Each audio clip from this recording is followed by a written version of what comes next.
Alors bienvenue à Pacifique 3739. À la fin des années 30, la France organise une exploration d'une petite île qui se trouve dans l'archipel des Nouvelles-Hébrides, qui s'appelle aujourd'hui le Vanuatu.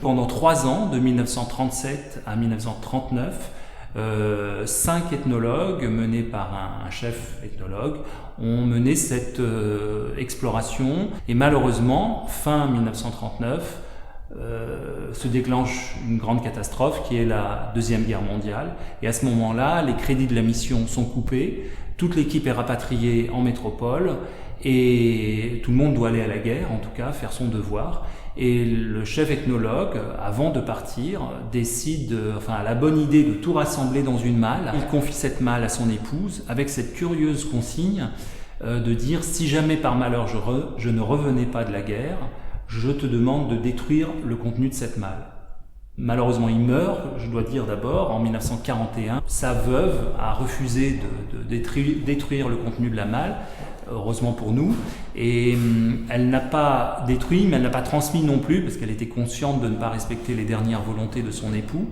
Et en 2012, les héritiers ont découvert cette malle, les petits-enfants. On retrouvait la mention du nom du docteur Étienne Lopé, qui était non seulement un grand spécialiste de l'ethnologie, mais aussi le conservateur du Muséum d'histoire naturelle de La Rochelle. Donc ces héritiers ont décidé de faire donation à titre anonyme de cette malle et son contenu au Muséum d'histoire naturelle.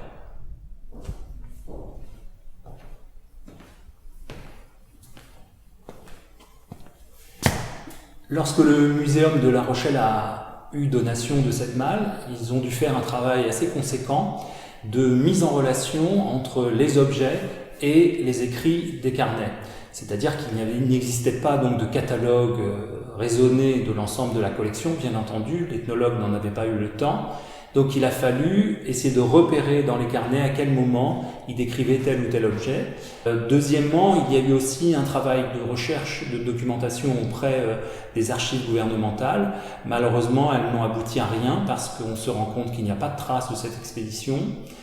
Et ça, peut-être pour des raisons, je dirais, de géopolitique, parce que depuis 1906, cette région du monde, c'est-à-dire les Nouvelles-Hébrides, était co-administrée à la fois par l'Angleterre et par la France.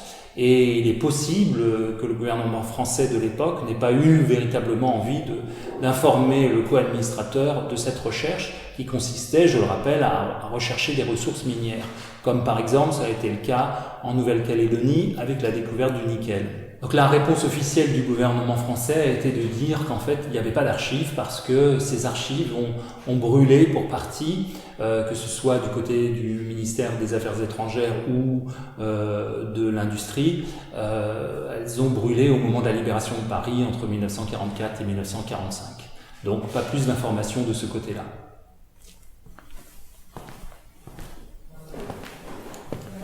Alors je vous propose maintenant de faire un focus sur un objet de l'exposition. C'est une gravure sur bois qui se trouve à l'intérieur en fait d'un arbre creux.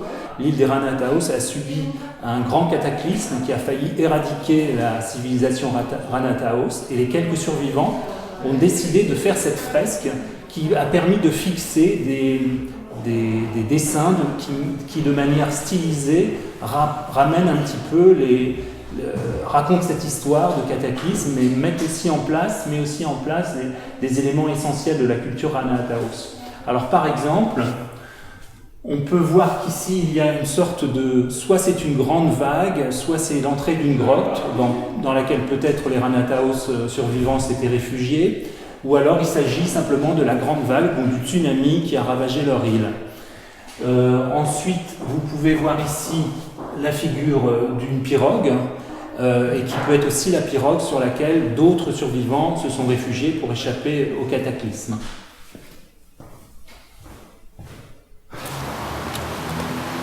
Nous vous espérons donc nombreux à la médiathèque d'Étré à partir de maintenant jusqu'au 26 décembre, tous les mardis, du mardi jusqu'au samedi, toutes les après-midi, mais aussi le mercredi et le samedi toute la journée. Et croyez-moi, c'est une exposition qui vous réservera bien des surprises.